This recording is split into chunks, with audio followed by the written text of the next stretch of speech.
Hello friends, आपका एक बार फिर से स्वागत है। दोस्तों, जैसा कि कल मैंने आपको बताया था कि हम लोग अब तैयारी करेंगे यूपी टेट और सुपर टेट के बारे में। तो सुपर टेट आज से मैं शुरू कर रहा हूँ।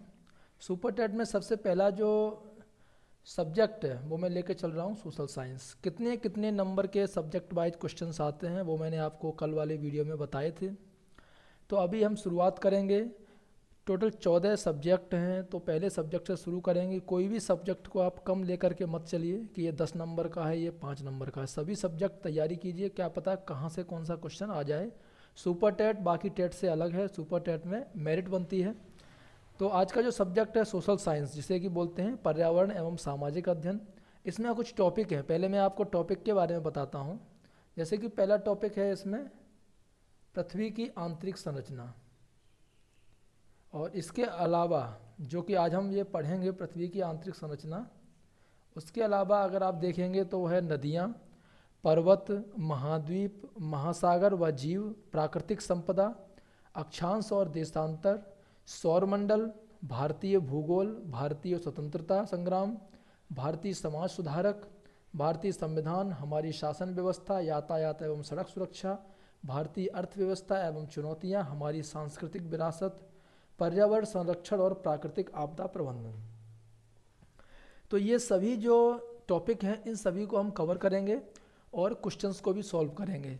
अभी आप ये सोच रहे होंगे कि आखिर में ये एक एक टॉपिक वाइज तो बहुत टाइम लगेगा, लेकिन सुपर टेट है तो इसमें क्या होता है दोस्तों, क्वेश्चन डायरेक्टली पूछे जाते हैं। जैसे कि पहले क्वेश्चन पूछे गए थे या पहले क्वेश्चन आ चुके हैं। अगर आपने ये टॉपिक पढ़ा ही नहीं है, अभी क्वेश्चन कैसा पूछा जाता है, जैसे कि आता है कि धरातल से भूगर्भ की ओर जाने पर गहराई के साथ तापमान वृद्धि की दर क्या है। तो अगर आप पृथ्वी की सतह से पृथ्वी के अंदर की साइड जाएंगे, जैसे कि यह है पृथ्वी हमारी,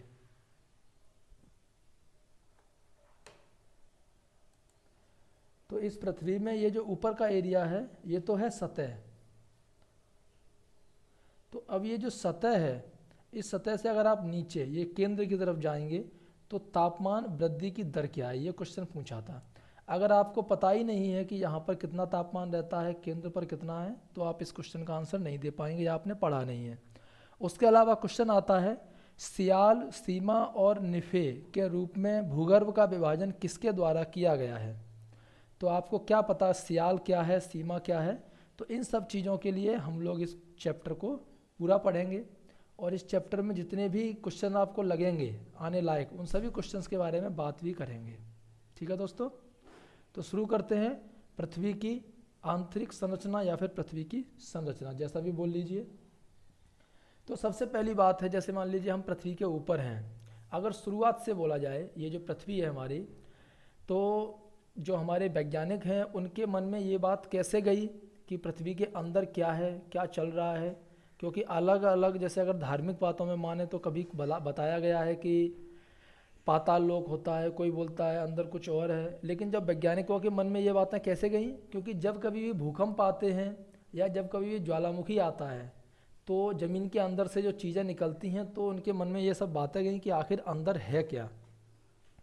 इसीलिए अगर क्वेश्चन कभी भी आता है कि पृथ्वी की जो आंतरिक संरचना है उसके संबंध में अगर सबसे अधिक जानकारी है, उसका स्रोत क्या है, तो उसका स्रोत क्या होगा, जैसे कि भूकंप विज्ञान हो गया, ज्वालामुखी क्रिया हो गई, ये सभी चीज़ें होती हैं, उनमें ज्वालामुखी सबसे ज़्यादा माना जाता है। ठीक है, तो सबसे पहली बात कहने की ये है कि पृथ्वी की जो आंतरिक संरचना है दोस्तों,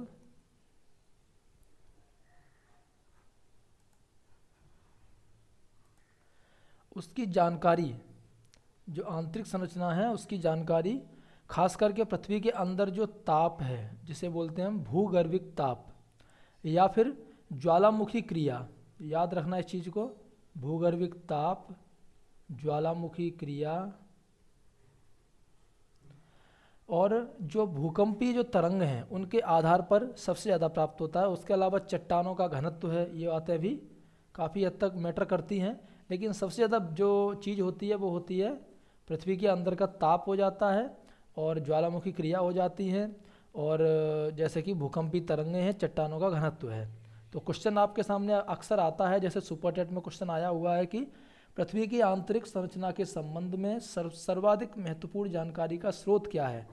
ऑप्शन दिए थे अप्राकृतिक साधन, भूकंप विज्ञान, ज्वालामुखी क्रिया और प्लेट विवर्तनिकी। तो आपका आंसर सही होगा ज्वालामुखी क्रिया। ये आपको बात मालूम चल गई। क्योंकि पृथ्वी के अंदर क्या हलचल हो रही है ये सब जानने के लिए जब जागरूकता बढ़ी थी, तो उसके बाद जब बातें निकल के बाहर आती हैं तो कुछ बातें ऐसी हैं, जैसे कि सबसे पहले किसने बताया कि पृथ्वी गोल है। हमें आज पता है क्योंकि हम किताबों में पढ़ते हैं पृथ्वी गोल है। सबसे पहले कौन से वैज्ञानिक ने बोला था? तो वो बोला था अरस्तु ने।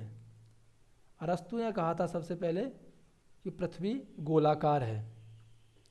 उसके बाद ये चीज़ों को याद कर लीजिए या कहीं नोट कर लीजिए। उसके बाद सन 1543 में वैज्ञानिक हुए थे कोपरनिकस। कोपरनिकस ने बताया था कि जो हमारा सौरमंडल है जिसमें कि सभी ग्रह हैं, तो पहले बोला जाता था कि पृथ्वी स्टेबल है, बाकी ग्रह चारों तरफ चक्कर लगा रहे हैं, लेकिन बाद में बताया गया था 1543 में कोपरनिकस ने बताया था कि ब्रह्मांड के केंद्र में सूर्य है, ना कि पृथ्वी, और जो पृथ्वी है वो सूर्य के चारों ओर चक्कर लगाती। तो क्वेश्चन अगर आ जाता है कि किसने सबसे पहले बताया था, तो वो कौन थे? वो थे कोपरनिकस। और इन्होंने कब बताया था? सन 1543 ईस्वी में। इन चीज़ों को याद रखिए, कहीं नोट कर लीजिए। और अगर पृथ्वी के पूरे औसत घनत्व की बात करें, औसत घनत्व, तो औसत घनत्व पृथ्वी का कितना है? वो है 5.5 ग्राम प्रति घन सेंटीमीटर। याद रखिए 5.5 ग्राम प्रति घन सेंटीमीटर। और उसके अलावा पृथ्वी में, जैसे कि मैं अभी बता रहा था क्वेश्चन, पृथ्वी में जब आप सतह से लेकर के केंद्र की तरफ जाते हैं तो पृथ्वी में प्रत्येक 32 मीटर की गहराई पर, कितना है? 32 मीटर की गहराई पर जब आप नीचे जाएंगे तो 1 डिग्री सेल्सियस जो टेम्परेचर है वो बढ़ जाता है। तो क्वेश्चन अगर आता है कि धरातल से भूगर्भ की ओर जाने पर गहराई के साथ तापमान के वृद्धि की दर क्या है, तो ऑप्शन जैसे दिए गए थे 1 डिग्री सेल्सियस प्रति 165 मीटर, 1 डिग्री सेल्सियस प्रति 165 फीट, 1 डिग्री सेल्सियस प्रति 32 मीटर या 1 डिग्री सेल्सियस प्रति 32 फीट। तो आपको बताना है कि 1 डिग्री सेल्सियस प्रति 32 मीटर, यानी कि 32 मीटर जाने पर 1 डिग्री सेल्सियस टेम्परेचर बढ़ जाता है। ये सब बातें आपको मालूम चल गई। अभी बात करते हैं पृथ्वी की आंतरिक संरचना के बारे में। जैसे कि ये है पृथ्वी, तो पृथ्वी की जो आंतरिक संरचना है वो 2 तरीके से पता की जाती है। एक तो होती है रासायनिक संगठन के आधार पर। रासायनिक संगठन मीन्स पृथ्वी की जो अंदर परतें वाली परतें जो बनी हैं वो रासायनिक संगठन उनमें क्या है, किस मटेरियल से मिलके बनी है। और दूसरा होता है वो है भूकंपीय लहरों के व्यवहार के आधार पर। तो सबसे पहले हम बात करेंगे रासायनिक संगठन के आधार पर। तो मान लीजिए पृथ्वी गोल है, आपको समझाने के लिए ये जो इतना जो पार्ट है सेंटर से लेकर के यहाँ तक, इसको मैंने अलग से निकाल करके इस तरीके से एक चित्र में अलग से डिवाइड किया है। उसमें लेयर वाइज आपको बताऊंगा कि कौन से पार्ट पृथ्वी के क्या क्या हैं, जिन्हें हम नीचे देखेंगे। मैं आपको अभी चित्र दिखाता हूँ जहाँ से आपको समझने में बड़ी आसानी होगी। जैसे ये रहा आपके सामने चित्र।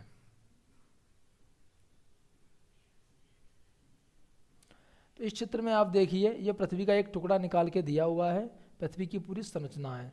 सबसे पहले हम बात करेंगे रासायनिक संगठन के आधार पर। तो रासायनिक संगठन के आधार पर पृथ्वी को 3 परतों में बांटा है। ठीक है दोस्तों, ये जो 3 परतें हैं वो कौन सी हैं? रासायनिक संगठन के आधार पर अगर देखा जाएगा तो पृथ्वी को 3 परतों में बांटा है। और ये 3 परतें होती हैं। एक तो होती है सियाल, जो सबसे पहली परत है वो है सियाल, SIAL। सियाल के बारे में आपको बताता हूँ कि यह पृथ्वी की सबसे ऊपरी परत है। पृथ्वी की जो सबसे ऊपरी परत है उसे बोलते हैं सियाल। और सियाल में जैसे कि आप देख रहे हैं SI, जैसे कि मैंने बताया था रासायनिक संगठन के आधार पर बता रहा हूँ। तो SI किसका रिप्रेजेंटेटिव होता है? सिलिका का। और AL होता है एल्यूमिनियम का। तो इस जिसमें ऊपर वाली परत में क्या मिलता है कि सिलिका और एल्यूमिनियम मिलता है। और इस परत में ग्रेनाइट सबसे ज़्यादा होता है। याद रखिए इस चीज़ को, जो सियाल है उसमें यानी कि ऊपरी परत में सबसे ज़्यादा मिलता है ग्रेनाइट, सिलिका और एल्यूमिनियम के जिसमें पाई जाती है। और ये जो परत है इसमें चट्टानें होती हैं, जो ये सभी चट्टानें अम्लीय होती हैं। तो सियाल के बारे में आपको जानकारी हो गई इतनी। उसके बाद अब चलेंगे हम दूसरी परत के ऊपर। दूसरी परत यानी कि सियाल के बाद अगली जो परत है उसे बोलते हैं सीमा। SIM और A, इसमें भी रासायनिक संगठन के आधार पर दो और ये दो, इन दोनों को रिप्रेजेंटेटिव हैं और अलग बांटते हैं। यहाँ पर जो SI है उसे बोलते हैं सिलिकॉन, और जो MA ये हो गया मैग्नीशियम का। तो ये जो पृथ्वी की दूसरी परत है सीमा, इसमें सिलिकॉन और मैग्नीशियम की अधिकता पाई जाती है। और यहाँ पे जो चट्टानें हैं वो क्षारीय चट्टानें होती हैं। पृथ्वी की जो पहली परत है सियाल, उसमें चट्टानें होती हैं अम्लीय, इसमें होती हैं क्षारीय, याद रखना इसको। और पहली परत में ग्रेनाइट ज़्यादा मिलता है और इसमें मिलता है बेसाल्ट और ग्रेवी। खास करके बेसाल्ट इस परत में सबसे ज़्यादा मिलता है। तो अगर पूछा जाता है कि जो बेसाल्ट है वो कौन सी परत में है, तो वो है सीमा में, सिलिकॉन और मैग्नीशियम वाली परत में। और अगर तीसरी परत की बात करें तो तीसरी परत जिसे बोलते हैं निफे, NiF और E। तो यहाँ पर Ni यानी कि निकिल और Fe मतलब फेरस यानी कि लोहा।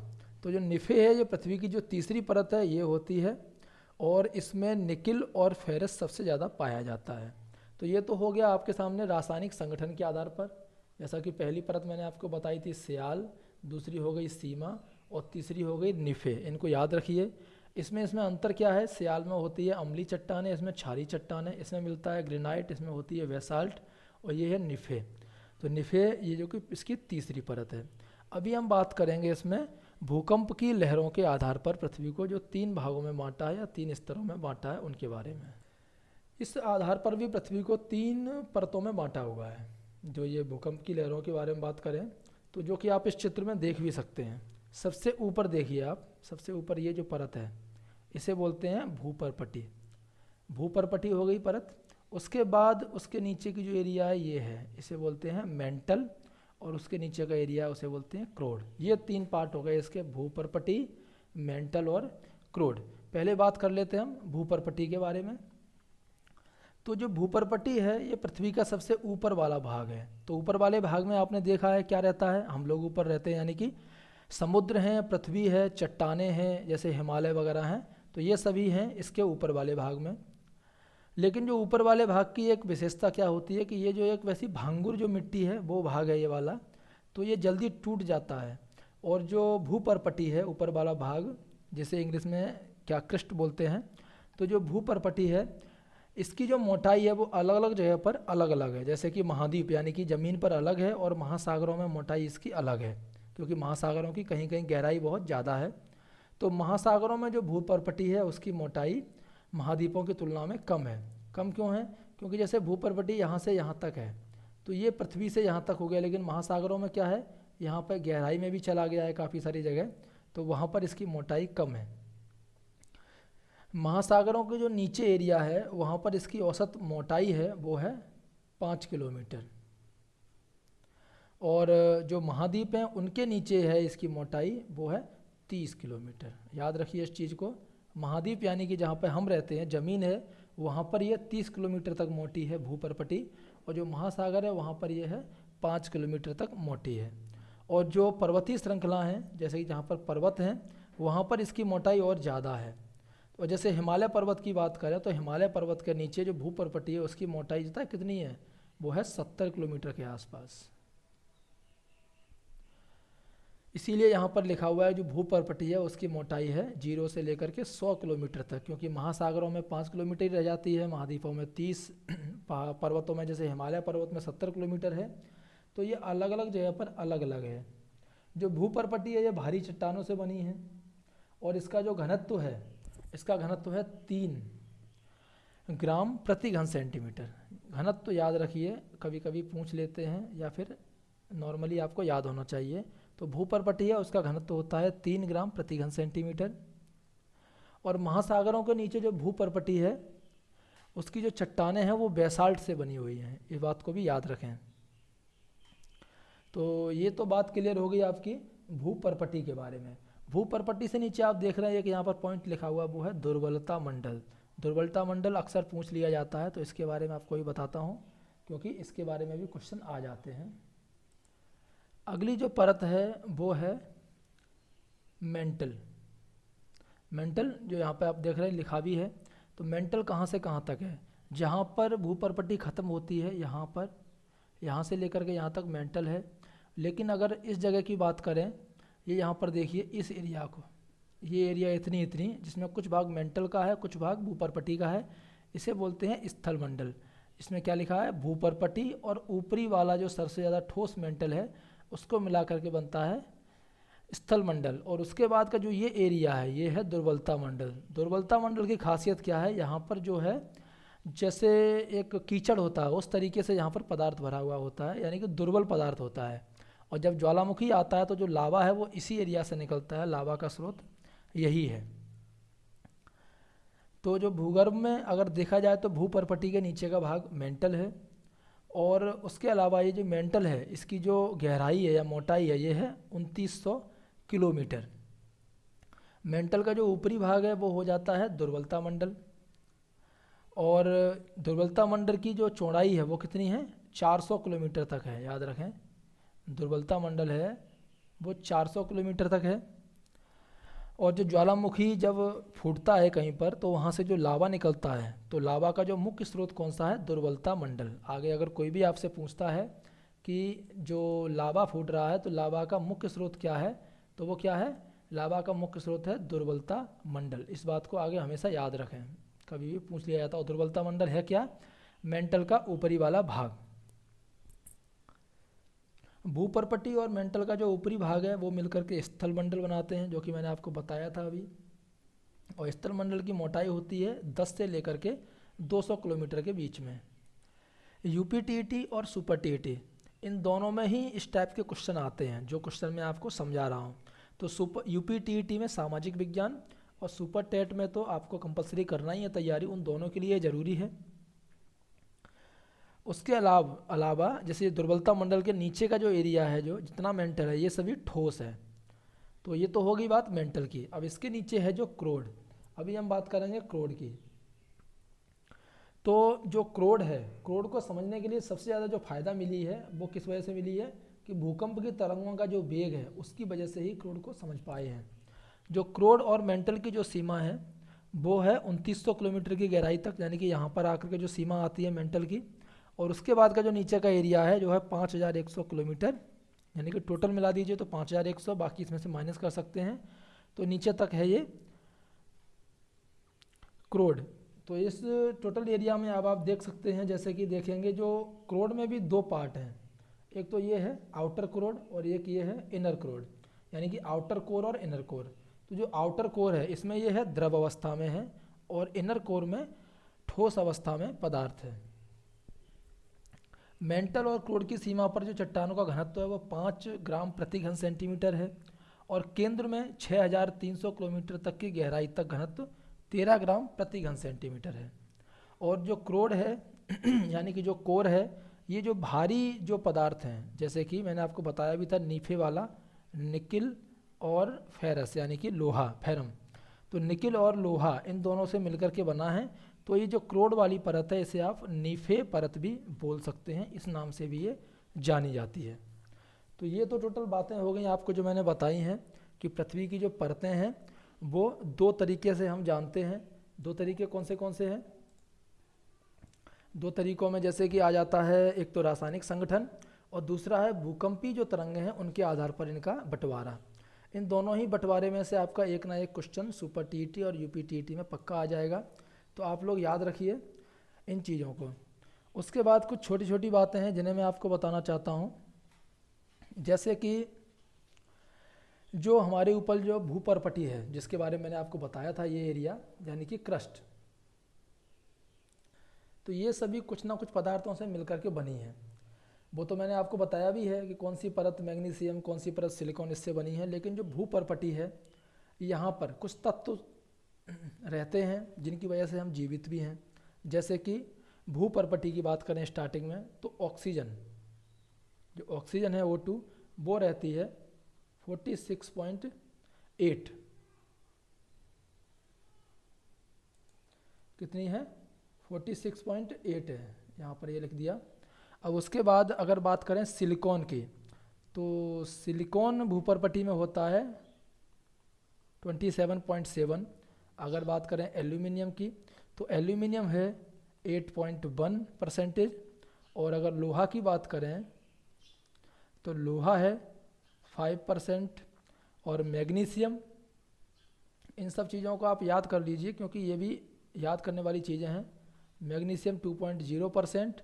और जो कैल्शियम है, कैल्शियम रहता है 3.6%। तो ये टोटल परसेंटेज हैं पृथ्वी के जो भूपर्पटी है उसमें मौजूद तत्वों के बारे में। और अगर समस्त पृथ्वी की बात करें, पूरी पृथ्वी की, तो पूरी पृथ्वी में जो लोहा है यानी कि आयरन, वो मिलता है 35%।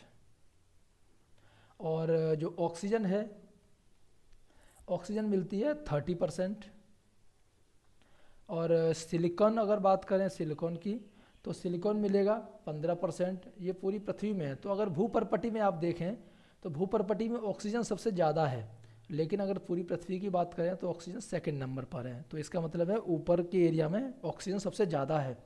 मैग्नीशियम 13%, निकिल 2.4 और गंधक 1.9%। ये सभी तत्व हैं जो कि पृथ्वी में और भूपर्पटी पर मौजूद थे। इन सभी तत्वों के बारे में आपको मालूम चल गया।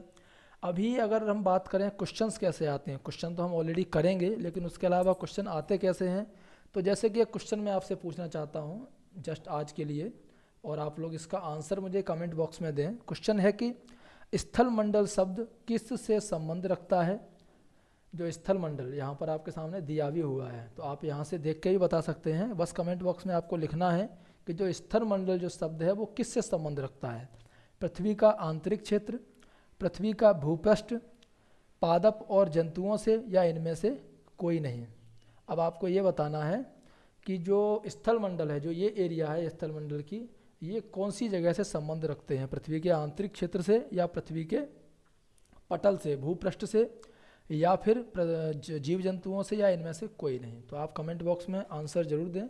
बाकी क्वेश्चन आंसर की सीरीज में मैं इसकी आपको कराऊंगा, जिससे कि आपकी प्रैक्टिस भी हो जाएगी। तो सुपर टीईटी में पर्यावरण और सामाजिक अध्ययन जो सेक्शन है उसका पहला चैप्टर आज कंप्लीट हो गया। आगे के जो टॉपिक हैं जैसे कि नदियां हैं, उसके बाद के जो भी मैंने टॉपिक आपको बताए हैं, विश्व की नदियां, भारत की नदियां, इन सभी को मैं आपको मैप के द्वारा समझाऊंगा। विश्व की प्रमुख पर्वत श्रेणियां, वो सभी भी आप एक एक दिन करके वीडियो में देख सकते हैं। और यूपी टीईटी में भी अगर आप सामाजिक विज्ञान आपने ली है तो भी ये आपके लिए बहुत काम आएगा, या फिर आपने ईवीएस ली है तो आपको ये बहुत काम आने वाला है। और दोस्तों वीडियो आपको कैसा लगा कमेंट करके ज़रूर बताएं। अभी ये राइटिंग थोड़ी सी प्रॉब्लम है क्योंकि मैं पैड से लिख रहा हूँ, जो पेन पैड है उससे लिख रहा हूँ, ब्लैक बोर्ड नहीं है। ब्लैक बोर्ड में मैं अभी लिखता नहीं हूँ, तो आप थोड़ा सा समझने की कोशिश करें। धीरे धीरे जब राइटिंग क्लियर हो जाएगी तो आपको बहुत आसानी से क्लियर होगी। और कोई भी डाउट होता है आपको सुपर टेट या यूपी टीईटी या सीटीईटी के रिगार्डिंग, तो आप मुझसे कमेंट करके पूछ सकते हैं। धन्यवाद दोस्तों।